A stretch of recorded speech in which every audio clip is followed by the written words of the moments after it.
Ladies and gentlemen, this is a very important segment. Politico, Trump plans a reemergence and some retribution after impeachment. This is a fantastic article. And this is when you have, 44 Republicans voting to do away with, just not to even have the impeachment trial, which is a farce and a scam and a racket to begin with. He didn't tell anyone what to do. What they're trying to do is the typical vapid public relations spin.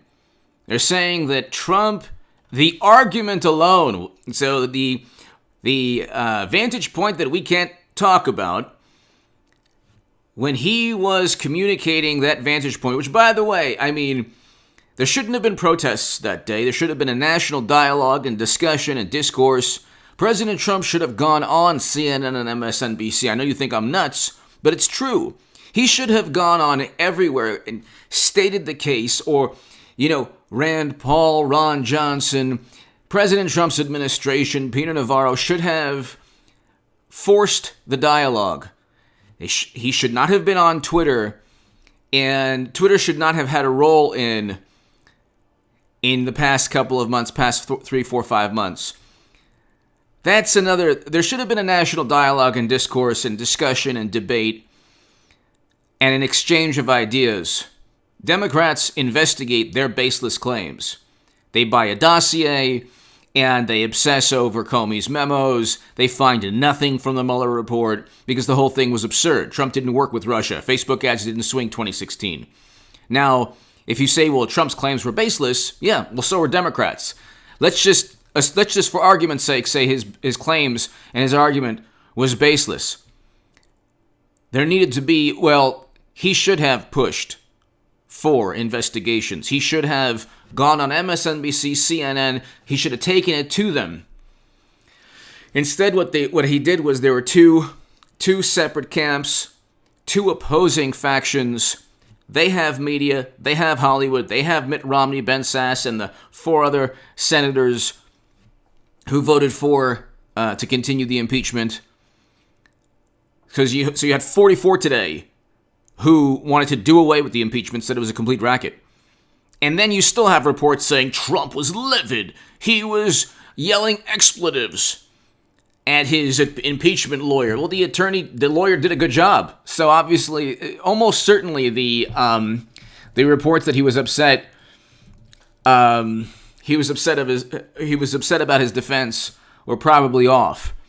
The reports were probably not true at all. But you have an admission now from Politico, and this is what I've been saying for months now.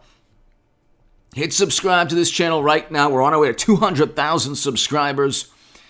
Tell your friends. This is a really important point that I've been trying to make for the past couple of months. President Trump has an iron grip on the GOP. The former president is confident both of his acquittal and that he'll come out of the trial with an iron grip on the GOP. Politico, by Meredith McGraw and Gabby Orr, February 9th, 2021. So, thank God President Trump's no longer on Twitter. That he fell for a trap. He controls the Republican Party is now officially a populist conservative party. It is against regime change. It is against interventions. It's against military quagmires. It wants to renegotiate unfair trade deals or trade deals that haven't worked out for working class people. So he renegotiated NAFTA into the USMCA, better for working people in the country. He allocated more funding to historically black colleges and universities than any president ever, and made the funding to HBCUs permanent. He signed prison reform legislation. We had record low unemployment throughout most of President Trump's tenure. The pandemic wasn't his fault. Go to the New York Times right now. I took a screenshot the other day. 7 of the top 10 states that have the greatest number of lives lost because of the pandemic are Democratic-run states. Go to the Bureau of Labor Statistics. Of the top 15, about 11 or 12, of the top 15 highest unemployment rates in terms of states, they're almost all dominated by Democratic-run states. Not Trump's fault. Not Trump's fault. Were there missteps there? Sure. There are always missteps with every president, but with Trump, anything he does is sensationalized. He fed into it with Twitter. So look, you have to, when we move on, and President Trump is planning on a future in, like, continuing his influence and control of the Republican Party, he needs to learn from the missteps. He needs to learn from the mistakes. They learned from their mistakes. Okay, Democrats, they have every conceivable possible advantage. Hollywood, media, corrupt intelligence officials, Republicans, that's the biggest advantage they have. They have Republicans who will work to undermine other Republicans, mainly Trump. When they say, well, Trump's a Republican. No, they're never Trumpers who despise Trump. That's why you have the Lincoln Project people, and their skeletons are now out for everyone to see. That organization is tanking. And then you have other neoconservatives from Bush's administration. Gee, what did they know? What did they know about the current Lincoln Project scandal? You think they were keeping things from the press? What did media know? What did the Democratic Party know? But see, again,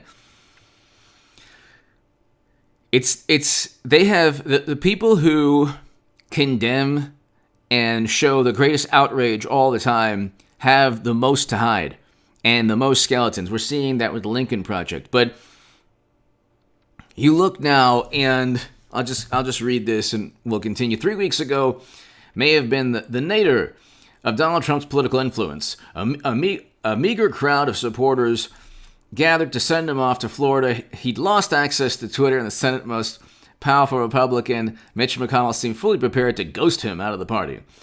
See, again, this is all this is... He had already taken control of the Republican Party prior to all of that. He did not tell people to engage in the behavior, the horrendous behavior of several weeks back. That is something that was, the loss of life is the main thing. That woman should be alive. Those 5 people should, the 5 people should be alive. The officer, the 5 people should be alive. The loss of life was horrendous. And that's the true lesson here. But it was a political catastrophe that Trump had nothing to do with. He used the word peaceful. He didn't tell them to go take over the Capitol. He never said that. But Democrats, what I was trying to say in the beginning of this segment is that Democrats have 2 goals. One is to paint Trump as a criminal. 2 is to paint his arguments as so dangerous and detrimental that they manipulate the minds of impressionable and gullible and mindless supporters. To the Democratic Party and to media, Trump supporters are mindless zombies. There's no reason to vote for Trump. Peace between North and South Korea, peace between Israel, UAE, Bahrain, Morocco, the Abraham Accords, all the things that he accomplished in Serbia and Kosovo, economic deals between those countries, all the things that Trump accomplished, he might as well never have been president. In fact, there's a Slate article that says that, in Roman times, if they didn't like an emperor, if they didn't like a leader, they would try to erase that person from history. So they're trying to erase Trump from history. It's not going to work. It's not going to work. If anything, he's like the Obi-Wan Kenobi. Donald J. Trump is the Obi-Wan Kenobi of politics. The more they go after him, the stronger he gets. Now, there were so many self-inflicted wounds. What President Trump did was he got to the presidency through his policies, his ideas, the fact that he stood against the Lincoln Project. That was enormous. That got people like me, former progressives or liberals, I used to be on the left my whole life. And when President Trump started doing things, signing the First Step Act and being the first president to sign an executive order combating anti-Semitism on college campuses, which is running rampant, utilizing the definition of that word from the IHRA, look up the definition of the word and the organization. YouTube policies, you can't really talk about much, but that's why I'm long-winded and I have to meander off into all these different areas and try to explain what I'm trying to communicate without hitting any words that tip off the algorithm or whatever. But Trump did things that were great. He accomplished a great deal. He ripped up the Trans-Pacific Partnership, engaged in tariffs instead of the Trans-Pacific Partnership. That's something that the left wanted. A lot of things that he did, the average Republican wouldn't do. That's a good thing. That's the knock on him from Democrats, which is hilarious. They're like, well, other Republicans wouldn't do that. Yeah, that's why he won. Genius. That's why he won in 2016. He will always, they say, oh, he's twice impeached. He's twice acquitted. What's the point of an impeachment if you don't convict in the Senate? Okay? Nixon would have been convicted in the Senate. Okay, they didn't convict Bill Clinton, even though he did commit crimes, perjury and obstruction of justice, because the nature of what happened, I mean, half of the Republicans and Democrats were doing the same thing. Oh, my goodness, they were, I couldn't believe it. I said, I knew all your dirty laundry. Oh, my goodness, I'm like a choir boy compared to all the Republicans and Democrats. I mean, my goodness, I wasn't doing anything differently. I was just minding my own business in the Oval Office, and they impeached me. Somebody up there doesn't like me. Oh, my goodness. I'm going to start something called Bill Clinton Inc., which was on my campaign emails, and enrich myself from the notion that I have a philanthropic organization. That's funny. Anyway, the nature of what he did, the Republicans and Democrats at that time said, yeah, we're not going to. Well, Democrats will defend anything, but the Republicans said, yeah, you know what? Many of them didn't vote to convict. So, no, if you impeach a president for high crimes and misdemeanors, and he's acquitted, what does that tell you? It's a monumental loss. You take the L. You lost in the Super Bowl. What does that tell you? The only reason you impeach the person is because you have the House. Well, you're not going to have the House in 2022. And then Biden will be impeached. And if you get this, and then 2/3, you also need 2/3 in the Senate. That's why you're not really going to convict anyone. Unless they actually commit, like there's, with Watergate and Nixon, he did obstruct justice, and he did know he was a part of the break-in.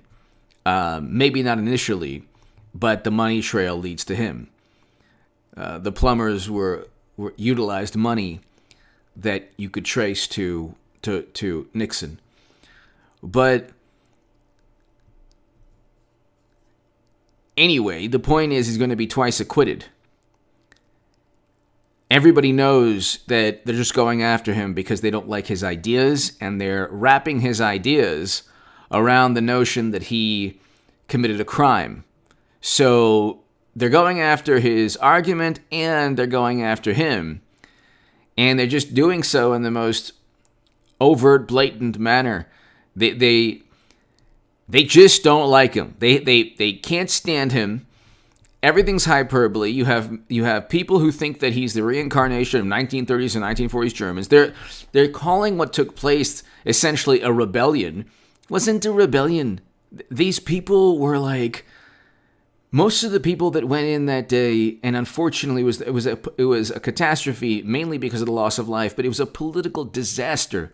There should never have been protests that day. There should have been a national dialogue, like I said. But what they did is they gave Democrats, and you got to ask yourself how many people listened to message boards who went in. They gave Democrats exactly what they needed. They gave Democrats exactly what they needed to suppress even thought and sentiment. It's even blasphemy to be suspicious of certain Democrats or certain issues. You can't even be suspicious. That's a sentiment. They're trying to legislate, or they're trying to make feeling and emotion a criminal act. You can't even You can't even express suspicion. The suspicion can only be going one way, from Democrats to Trump, never from Trump to Democrats. And like I said, he did this to himself also. I know there's people, I'm tired of you saying this. Well, you're going to have to, accept it. You don't want to repeat the same mistakes twice. Okay, one person, oh yeah, well, guess who told us about Durham? The message board. So what? It's public record knowledge. It was public record knowledge. The message board knows nothing. The message board is a message board. It's a dangerous hoax. My God almighty, it is a message board. Thank God most of my viewers and most Trump supporters don't listen to the Q message board nonsense. I told everyone 2 years ago it was a dangerous hoax. Wonder why Democrats don't investigate who is behind it. Gee, I wonder why. Why do you think Democrats don't want to know who started and who's running that message board? Why? Because it serves their interests completely. Why do you think that Jeff Sessions, the message board told you to trust Jeff Sessions? Well, you haven't been right about everything. I'm not a message board, Einstein. I'm a human being. Oh, wow, Clinton didn't become nominee. Who cares? Same person. You have essentially the same person. Who cares? Okay, I was one of the only people on the planet to say that Clinton was going to lose to Trump. So, you win some, you lose some. Generally, I've been spot on. But I'm a human being. You know, if I have to take the L, take the loss, you see me. If I take the win, you see me. I'm here. A message board, you don't know who's typing what. That's why Twitter is so dangerous, and you have these imbeciles who hide behind profiles. And yeah, and they're so happy, and they're so when they go, they try to intimidate people, and they try to pretend they're I don't have a Twitter account. I have a impersonator who's breaking the law. But I haven't had a Twitter account for 2 years. But never trust message boards. Anyway, there are missteps. And President Trump right now is going to win another acquittal. And this Politico article, I'll put the Politico article below. Trump plans a reemergence and some retribution after impeachment. So the Republican Party in 2022 will have to wait 2 years. In 2022, I'm in close to 3 years, all of 2021, all of 2 years, 2021 and 2022. So 2 years. But once the House is controlled by Trump Republicans, you get the Senate, because there's only 6 turncoats in the Senate. Then tech titans, corrupt intelligence officials, and media and Hollywood can't stop what Trump creates. It'll be too much. And President Trump got the largest percentage of the non-white vote in 60 years of any Republican. There's no stopping President Trump. There's no stopping President Trump. Give me your thoughts below. Hit subscribe right now. The only thing that could stop him is himself.